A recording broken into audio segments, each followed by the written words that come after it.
Bienvenidos, este es el canal del Profe Peña y estamos con la parte 5 de este curso de estadística que estamos haciendo. Recordábamos que en esta parte 5 del curso vamos a tratar de ver lo que se llaman las medidas de resumen. Las medidas de resumen son cálculos estadísticos que derivan obviamente de la matemática y nos permiten condensar, resumir, sintetizar todos los datos que ya lo hemos venido procesando. Lo hemos obtenido, recordemos, a través de una encuesta o a través de una herramienta de recolección de datos. Luego entonces lo hemos procesado, lo hemos tabulado, hemos hecho el análisis frecuencial, hemos hecho las gráficas y demás. Ahora entonces podemos obtener un único valor que me permita resumir, sintetizar todo el comportamiento entonces de la variable en torno a la realidad medida. Entonces, para eso se utilizan las denominadas medidas de resumen. Una clasificación que nosotros vamos a poder hacer, hay dos, hay una de medida de tendencia central y la otra se denomina medidas de dispersión. Las medidas de tendencia central son entonces el promedio, eso vamos a ver los cuartiles, los deciles, los percentiles, la media, la mediana y los promedios. Y en el caso de las medidas de dispersión vamos a tener el coeficiente de variancia, el rango, la variancia misma y la desviación estándar. En este capítulo vamos a ver simplemente lo que es el promedio dentro de las medidas de tendencia central. Las medidas de tendencia central son varias.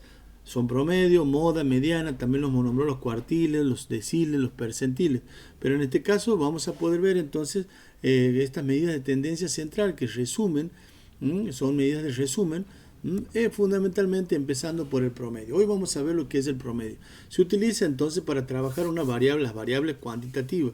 Simplemente la define a través de la siguiente fórmula, que indica entonces que debemos realizar la suma de todos los valores medidos, dividirlos entonces entre la frecuencia total, la sumatoria de las frecuencias absolutas. Nos da la frecuencia total, a veces coincide o no con la muestra. Se divide entre ese valor y así obtenemos entonces el porcentaje. El promedio, perdón. Así, por ejemplo, si tuviéramos, por ejemplo, el ejemplo se investiga los años de residencia en un país de 10 inmigrantes y las respuestas obtenidas son estas. De tal manera que el promedio va a ser 2, se suman todos los valores obtenidos y se divide entre 10. Eso nos da 3,2 años, igual aproximadamente a 3 años. Porque se trata de una variable cuantitativa discreta. La conclusión es que de entre los 10 inmigrantes encuestados, aproximadamente ellos tienen una residencia en el país de 3 años aproximadamente. Esas son entonces, en cuanto al promedio, tiene algunas ventajas y otras desventajas.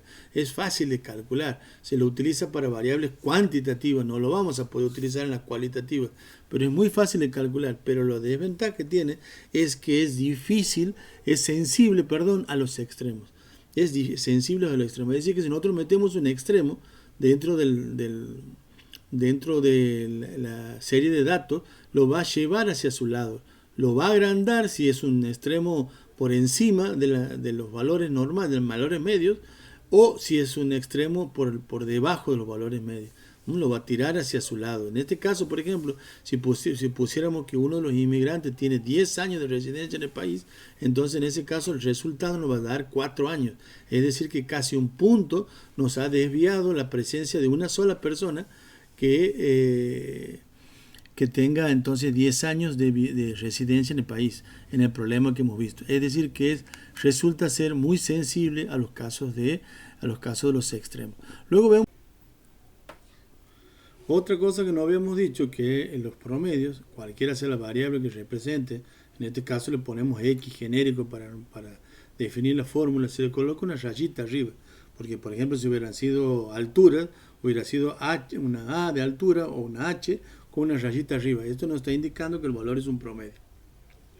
A veces sucede que los datos se encuentran agrupados, es decir, están tabulados. Ahí también es posible calcular el promedio, porque no tenemos la posibilidad, porque son muchos o porque están tabulados, no podemos aplicar entonces la fórmula que anteriormente hemos visto de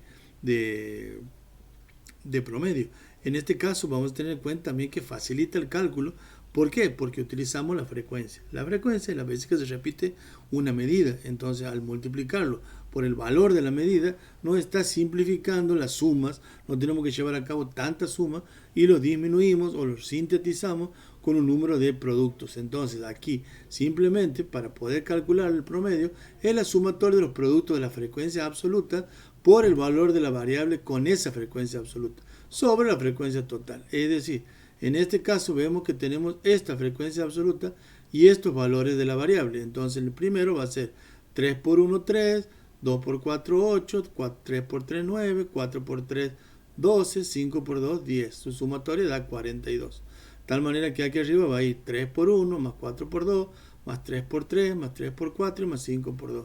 Hacemos los productos, los sumamos, nos da 42 y lo dividimos entre la frecuencia total, 3,8, es decir, aproximadamente 4 años. Así es como se calcula el promedio cuando tenemos los datos agrupados. Es importante que en los próximos videos vamos a estar viendo lo que es moda y mediana. Así que no te lo pierdas, así puedas seguir el hilo de este curso de estadística. Hasta un próximo encuentro.